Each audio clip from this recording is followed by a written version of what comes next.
and soared. So I sat down and looked at their avian assessment study, and here's what I found. You know how it works. They hire a consulting contracting group, and they have a group of young people with degrees who then go and get jobs and do the work for them. This company has 2 biologists on their payroll, Robert Timstra and Sebastian Irazuta. Robert has a bachelor's degree in science.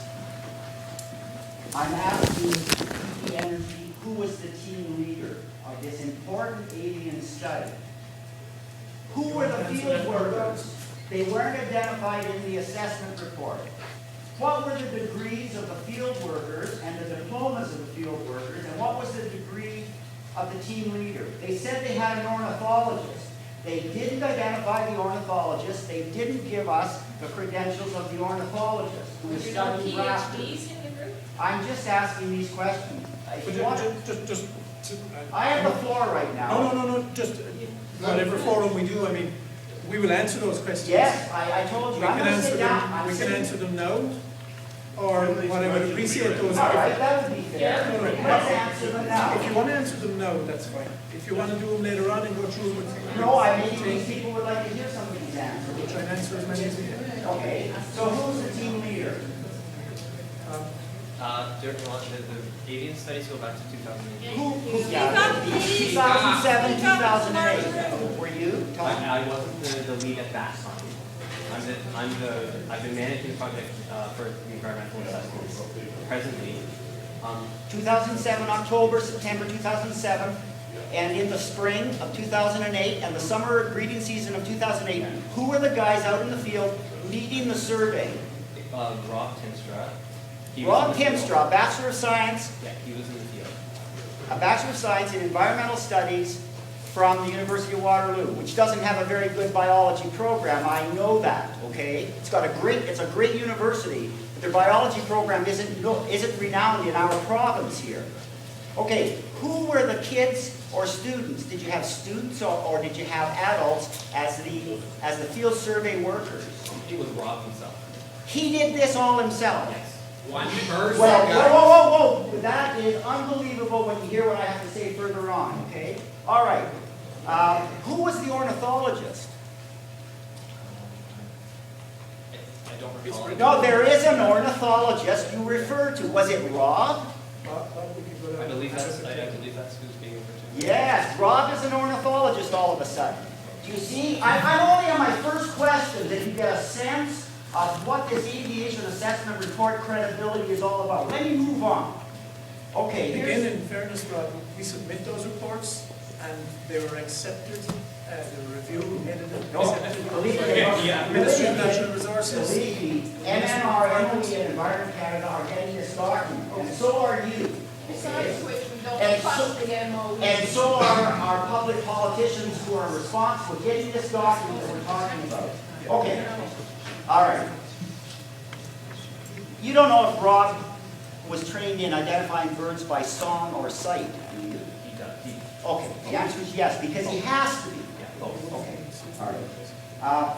Were the same field workers, well, there's only one field worker, so my answer is you're supposed to use the same field workers for the 2 successive years. The answer is yes, you did. There's only one of them. Okay, did the field work include recordings of some or all of the point counts? Point counts, they took sites in the Bull Lake area where they did their bird counts. So Rob would have to go around to every one of those sites and stay for 10 minutes. Okay? His detailed methodology of what he's done is available in the avian report. Yeah, it's You also, can check those documents. yeah, I read the You've read- report, it's right here, I'm doing it. I just thought a whole bunch of them were doing it, but he did it himself. The report's detailed. Okay, okay. Does the field work include recordings of some or all of the point counts using the appropriate equipment? And were the recordings independently analyzed? Did he take them and give them to someone else? Because the protocol for the Canadian Wildlife Service is you must have them independently analyzed. Bob, I think it's fair to say that we did the studies to the industry guidelines that are there. My And they've been question accepted by the was, MNR and the MOE. were they independently analyzed? They would have been reviewed by the MNR. Well, if you don't know, and the see, MOE. just say I don't know for sure, and I'll move on to the next question. It doesn't matter, because. I was trying to answer it, Bob. Canadian I said the Wildlife MNR Service will check and it. Environment Canada and DMOE would have reviewed these reports and verified them and signed off. They're not independent. They read, They're not independent. Okay, but let's not. They're regulatory bodies, so. Don't give them a hard time. Yeah, like, there's a question here. Yeah. I mean, so we have to go to work with regulatory bodies, so they're. Okay. Did he use digital recorders and microphones? Aren't we supposed to have them analyzed by another board? Protocol says that you're supposed to be using them. Now, this is an important question. The point that you're trying to make is that they're supposed to be analyzed by another independent ornithologist, qualified person. No, I'm gonna get to peer review in a minute, okay? Okay. You're on the right track though, okay? Because MOE They is didn't have a peer qualified. review of this. Let me get to that. Okay. Okay, why were area searches of all the habitats, both the upland and the wetland habitats, not conducted at various times of the day of the year as recommended by the Canadian Wildlife Service? On your maps, they did all their studies in the highlands. There's wetlands all through there. They're supposed to do the studies different times of the day in different habitats and throughout the year. They didn't do it. You didn't do it. You didn't follow the protocol. Here's another one you didn't follow. Again. Just let me go on here. But if you're not going to accept our responses, Bob, then, I'll accept your response. Go ahead. as I said, the MNR. Wrote it off, right? So you're saying the problem lies with our MNR, Canadian Wildlife Service, Ministry of the Environment, and those are the people I should be going after. That's what you're saying. I'm questioning people that NKI. Excuse me. Mr. Moore is twice your age and he is twice the volume. Can you not speak loud enough so everyone in this room can hear your response? Yeah, please. Are you with MNR? I'm with Bob Moore. Well, okay, I'm a former Fish and Wildlife Supervisor of the Sault Ste. Marie District. I was Wildlife Management Officer in this district for 5 years prior to being supervisor. And there's some absolute mistruths in your last paper article on Saturday. You said that it is not a flyway for migratory birds, and that's a bunch of bunk. It overlaps the Atlantic Flyway and the Mississippi Flyway. The western part of the Atlantic Flyway and the eastern portion of the Mississippi Flyway. And if you lived here, where do you live? Live here all my life. You live here, Gooley? That's wrong. I know, sir. You know that there's I know, lots sir. of geese that go over I know, every I know, fall. sir, what you're saying, and you know what I'm gonna do in a minute? I'm gonna prove that you're absolutely right using their numbers in their report, okay? I'm gonna prove what you just said statistically, using your numbers. Maybe I'll jump to that right now. Are you for us or against us? I'm, basically for the birds.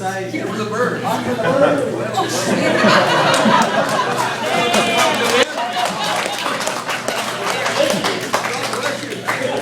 Okay.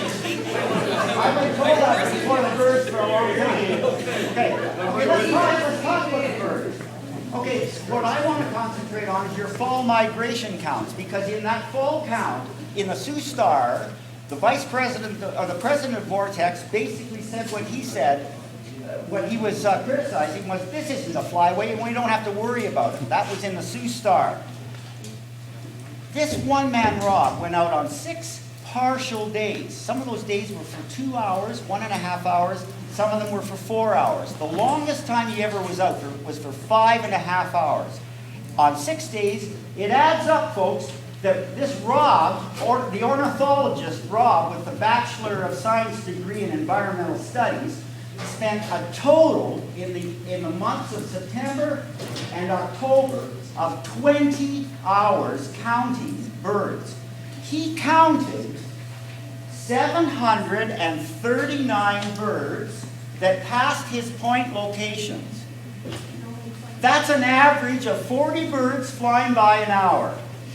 They're saying it isn't a migratory flyway. He also counted 108 raptors out of that total. That was 14.6% of the birds were raptors. Three of them not in October and September, but later in the next year, were peregrine falcons, an especially endangered species. I'll get to them in a minute. So I asked you guys, why do you consider these numbers? By the way, 5 raptors every hour going by. That's pretty spectacular. I've been over at Whitefish Point looking at raptors. He spotted 5 per hour. And it's not important? So here's your question. Why do you consider these to be an insignificant number of birds for this time period? I know your answer, because the Canadian government believes it's insignificant, right? Remembering your failings at the... Do you want to add anything more? I mean, the numbers are.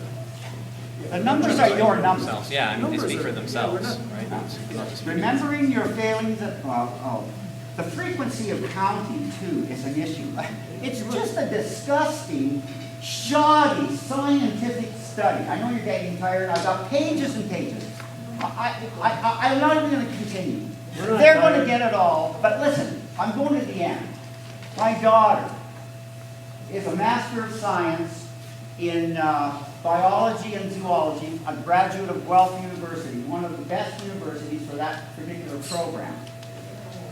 I gave her this information that I compiled, and I said, Kristen, I want a peer review of my data, like they should have done. She said to me, Dad, she looked at their references in the aviation assessment report at the back of the report. You should look this report up, folks. You don't have to read through it like I did. Just go to the back and look how fancy-dancy the whole 2 pages of wonderful stuff. And you're going to say, wow, these people really did due diligence. When you start taking each of these people and looking at what each of these references are, you find out that it boils down to about 3 references that are scientific. All the rest falls into wind energy-sponsored literature. One guy got paid $24,000 for his study, which they cited in the back of their document. The others have to do with background information that comes from our government. The Audubon Bird Atlas, just telling them the kinds of birds you could find up in Algoma District, okay? 3 scientific papers, none of which in the whole aviation study was referred to in the study. They, in fact, didn't refer to almost all of the information in their reference. They just put it there to fill 2 pages. In a scientific document, you must cite, if you're going to put them in your reference section at the back, you must cite examples from those documents. That was not done. I don't think that's the case. Yeah, well, I mean, it was source material, to, Yeah. you know. As part of... You know, like I taught school. You know, when my students had to write something, I insisted on a footnote. Where did you get that information from? I'd go to the back, I'd analyze it, I'd look up the document, I'd find out if they plagiarized it. You guys, Just outline the structure, Tom, of how you do it and coordinate it with the M&R. Yeah, I mean, we start working with the regulatory agencies basically before any of the surveys happen in terms of developing I'm the getting a protocols. bad sense of our Yeah. M&R here. The A really M&R bad and sense. Canadian Wildlife Services as well. Yeah, I'm glad you're telling us about So- the M&R. so We've it's always work- thought about the M&R from time to time. As a retired M&R employee, I have to say now, 30 years later, that often studies are predetermined as to the result that is required in order to proceed with the project. Right on. That's We already know. It's a government agency. That's it, man. Right on. What do you do? We do our No best, fucking the fellows in the field The do only their thing is, best. he's a I retired. can talk to you about He these was? 3 peregrine falcons they saw. Eh? God this is awesome. I Listen, mean, you're holding forum here, and that's fine. If you well, want- okay, no, they don't want to hear me. Yeah. No, it's your night. I was trying to make a comment. hear about the falcons.